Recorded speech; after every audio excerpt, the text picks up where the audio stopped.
اللہ تبارک و تعالیٰ نے نماز جیسی عظیم عبادت کو خون بہانے اور قربانی کی عبادت کو نماز سے جوڑا ہے۔ اللہ تبارک و تعالیٰ نے قرآن مجید میں فرمایا کہ فَصَلِّ لِرَبِّكَ وَانْحَرْ، کہا کہ اپنے رب کے لیے نماز پڑھیے اور وانحر اور قربانی کیجیے۔ سبحان اللہ۔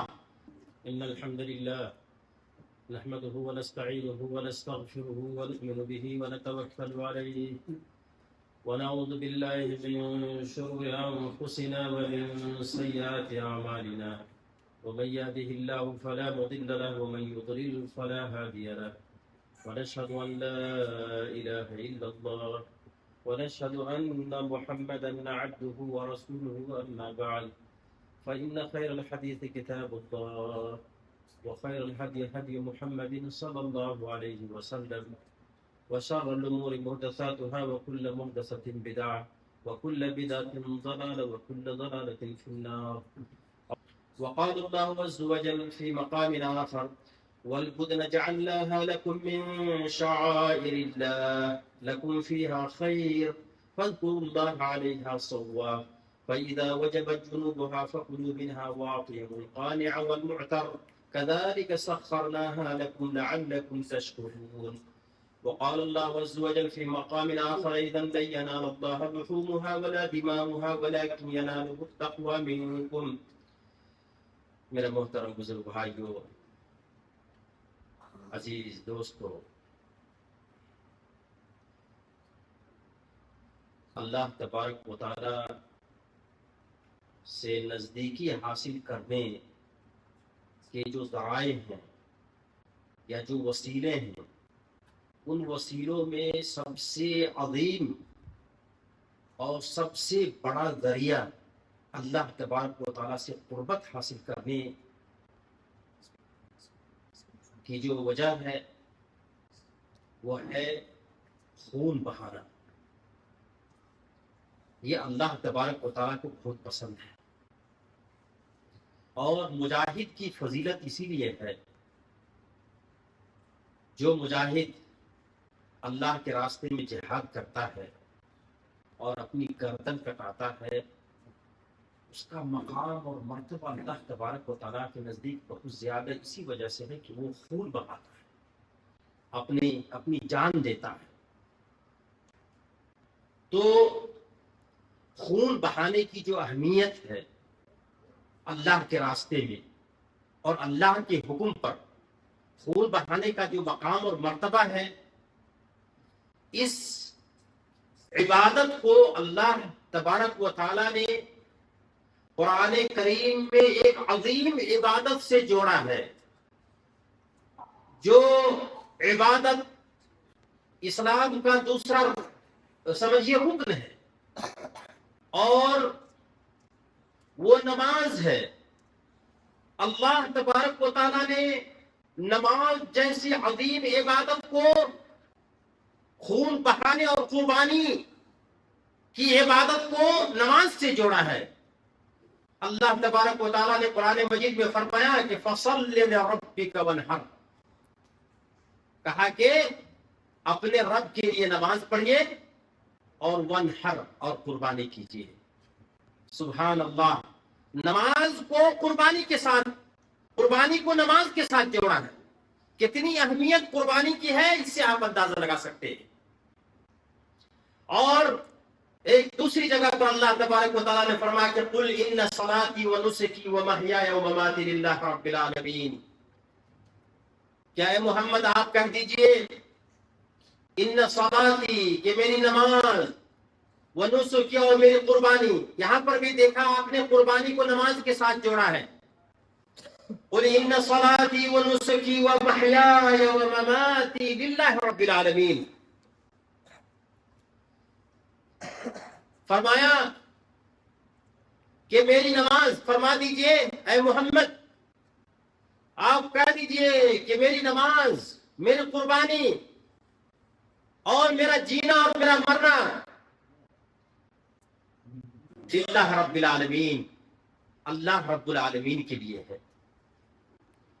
قرآن کریم کی اس آیت کے اندر اس بات کا بھی اشارہ ملتا ہے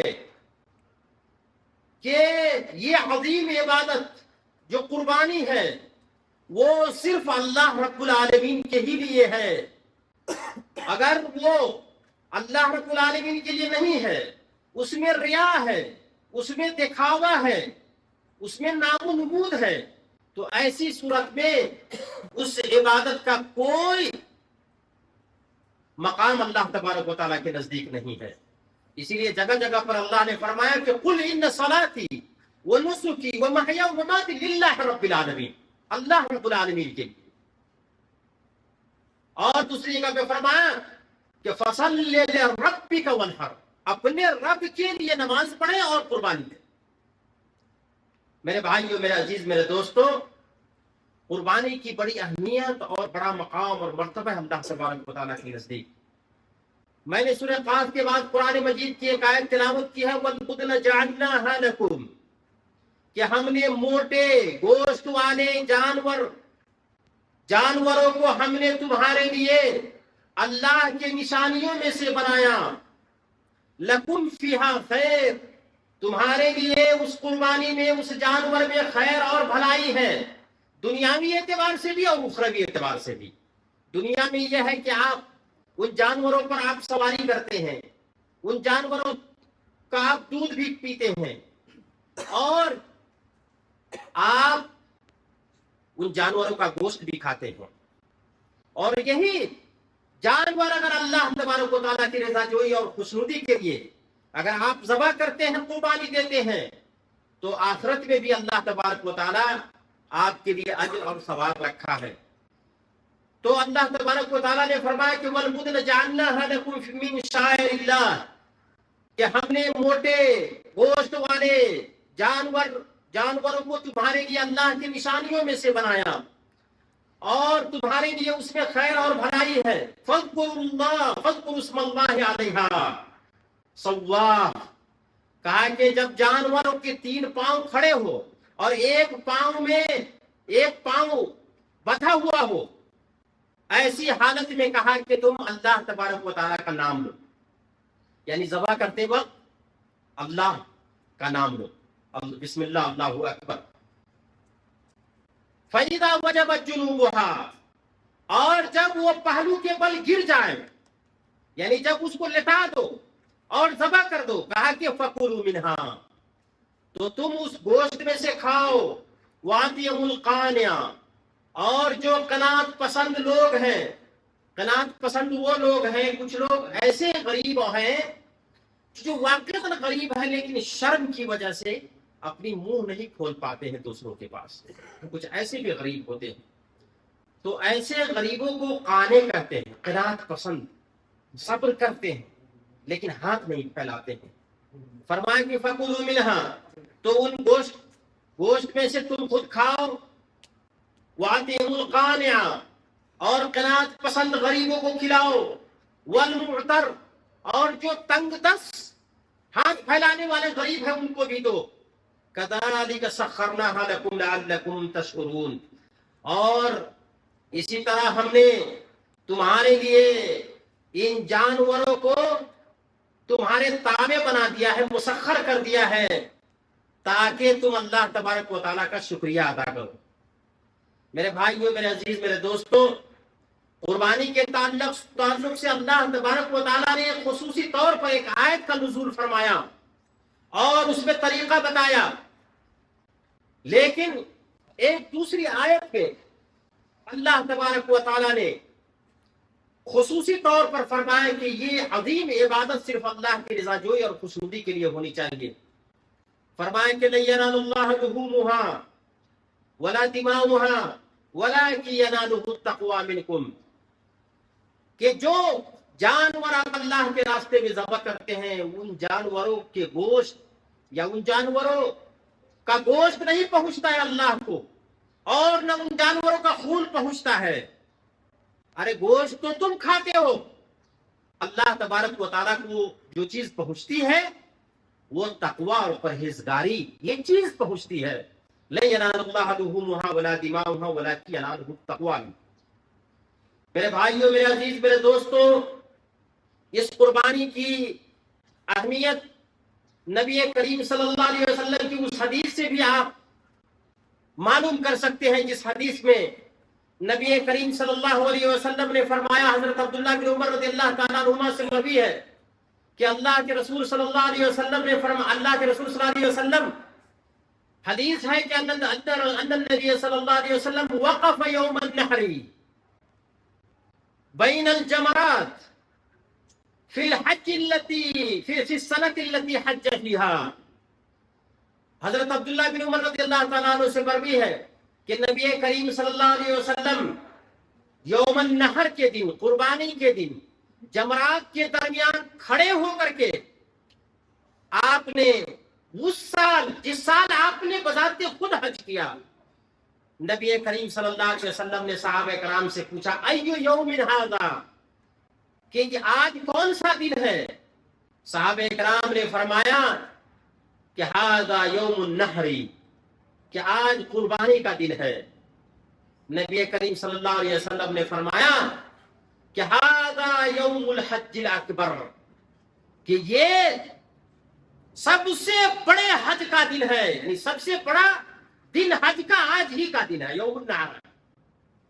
سبحان اللہ، کتنی اہمیت اور کتنی فضیلت ہے حدیث کے اندر کہ قربانی ایک ایسی عبادت ہے جس کو نبی کریم صلی اللہ علیہ وسلم برابر مدینے میں کرتے رہے، بلکہ حضرت نافع سے مروی ہے، حضرت عبداللہ بن عمر رضی اللہ تعالیٰ عنہما سے مروی ہے کہ ان النبی صلی اللہ علیہ وسلم ضحى بالمدینہ، اللہ کے رسول صلی اللہ علیہ وسلم مدینے میں قربانی دی، وحلق راسه، اور اپنے سر کا حلق کروایا، یعنی سر مڈوایا جو ہے آپ نے۔ میرے بھائیوں، میرے عزیز، میرے دوستوں، قربانی ایک ایسی عبادت ہے جس پر نبی کریم صلی اللہ علیہ وسلم برابر مداومت برتتے تھے۔ اس سے پتہ یہ چلا کہ یہ قربانی ہر طاقتور مسلمان کے اوپر واجب ہے، بلکہ اہل علم کا اس بات پر اتفاق ہے کہ من قدر علی الاضحیہ، کہ جو شخص اضحیہ یا قربانی کی طاقت رکھتا ہے، خریدنے کی طاقت رکھتا ہے، قربانی دینے کی طاقت رکھتا ہے، اور اگر وہ شخص قربانی نہیں دیتا ہے، کہا کہ فَإِنَّهُ آثِمٌ، تو وہ شخص گناہگار ہے۔ میرے بھائیوں، میرے عزیز، میرے دوستوں، نبی کریم صلی اللہ علیہ وسلم کی یہ عظیم عبادت حدیث شریف میں ہے، حضرت انس رضی اللہ تعالیٰ عنہ سے مروی ہے کہ کان النبی صلی اللہ علیہ وسلم یضحی بکبشین املحین اقرنین، کہ اللہ کے رسول صلی اللہ علیہ وسلم نے اپنے ہاتھوں سے دو بکرے، کہا کہ یضحی بکبشین، دو کبشہ، کبشہ کہتے ہیں دمبے کو یا بھیڑ کو کہہ دیجئے، اور اس کے اندر بکرا بھی ہے، تو دو بھیڑ کو، دمبے کو آپ نے ذبح کیا۔ اس کا رنگ کیسا تھا؟ املحینی، سفید تھا، اقرنینی، اور سینگ والے موٹے تازے جانور تھے۔ سبحان اللہ۔ اس حدیث سے اس چیز کا بھی علم ہوتا ہے کہ ایک آدمی ایک سے زیادہ بھی قربانی دے سکتا ہے، کیونکہ نبی کریم صلی اللہ علیہ وسلم نے ایک وقت میں دو دمبے کو ذبح کیا تھا، تو ایک تو اس کے اوپر واجب ہے جو طاقتور ہے، ایک تو واجب ہے، اور دوسرا اس کے اوپر نفلی ہے، یعنی ایک آدمی ایک، دو، تین، چار، جتنا اللہ تبارک و تعالیٰ اس کو وسعت دیتا ہے یا دیا ہے، وہ آدمی اللہ تبارک و تعالیٰ کے راستے میں قربانی دے سکتا ہے۔ لیکن قربانی دینے کے لیے بھی کچھ ایسے شروط ہیں یا ایسی چیزیں ہیں جن کا اہتمام کرنا یا جاننا یا ان چیزوں کا پایا جانا ضروری ہے۔ ہر کسی جانور کا قربانی نہیں دے سکتا ہے، اس کے لیے چار پائے جانور ضروری ہے۔ آپ لوگ اپنی نیپالی زبان میں چار کھٹے جانور بولتے ہیں، وہ جانور جس کے چار پاؤں ہو اور چار پاؤں میں جو حدیث سے اور قرآن و حدیث سے جو چیز ثابت ہے وہ یہ ہے، وہ اونٹ ہے، اور اونٹ کی ساری قسمیں ہیں، اور اسی طرح گائے ہے، اور گائے کی ساری قسمیں ہیں، اور گائے کے اندر بھینس بھی ہے۔ اور اہل علم کا بعض اہل علم کا اس سلسلے میں اختلاف ہے کہ بھینس کی قربانی جائز ہے یا نہیں ہے، لیکن اکثر اہل علم کا یہی اس بات پر اتفاق ہے کہ بھینس یہ گائے کی قسم ہے۔ البقرۃ نوع، کہا کہ الجاموس نوع من البقرہ، کہ جاموس یا بھینس یہ بقرہ کی ایک قسم ہے، نوع ہے، تو اسی لیے بھینس کی بھی قربانی دے سکتے ہیں۔ تو گویا کہ قربانی دینے کے لیے اونٹ ہے، اس کے بعد گائے ہے، اور گائے کے اندر بھینس ہے، اور اسی طرح بکرے ہیں، اور بکرا کے تحت بھیڑ ہے، دمبا ہے، کھسی ہے، سب اس میں شامل ہے۔ تو یہ ان سارے جانوروں کی قربانی ہمارے لیے جائز ہے، اور ان جانوروں کے علاوہ پھر دوسرے جانوروں کی قربانی نہیں ہے۔ گھوڑے کی قربانی نہیں دے سکتے، اسی طرح اور بھی دیگر جانور جو کھائے بھی جاتے ہیں لیکن ان کی قربانی نہیں دے سکتے۔ تو جو قرآن و حدیث میں موجود ہے، اللہ اور اللہ کے رسول نے جو ہمارے لیے بیان فرمایا ہے، انہی جانوروں کی قربانی ہم دے سکتے ہیں۔ تو قربانی بھی اپنی مرضی سے جس عمر کی ہو، جس کیفیت یا جس شکل کی ہو تو نہیں دے سکتے، اس کے لیے بھی شریعت نے ایک حد متعین کیا۔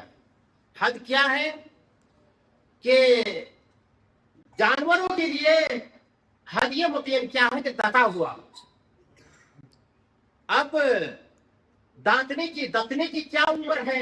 کیونکہ اللہ کے رسول صلی اللہ علیہ وسلم کی حدیث ہے، نبی کریم صلی اللہ علیہ وسلم نے فرمایا، حضرت جابر رضی اللہ تعالیٰ عنہ سے مروی ہے، اللہ کے رسول صلی اللہ علیہ وسلم نے فرمایا کہ لا تذبحوا الا مسنہ، کہا کہ صرف اس جانور کو ذبح کرو جو دتا ہوا ہو، اور دتا ہوا کا مطلب ہوتا ہے جس جانور کے اگلے دودھ کے دانت ٹوٹ جائے اور نئے 2 دانت نکلتے ہیں، اس کو کہتے ہیں دتا ہوا جانور۔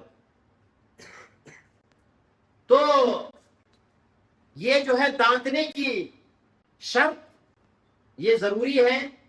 اب جو ہے یہاں تک کہ اونٹ، یہاں تک کہ گائے، اور یہاں تک کہ جو ہے بھیڑ اور بکری۔ تو اونٹ میں یہ ہے کہ 5 سال کی جب عمر ہو جائے تب اس اونٹ کو ہم ذبح کریں گے، 5 سال سے پہلے نہیں کریں گے۔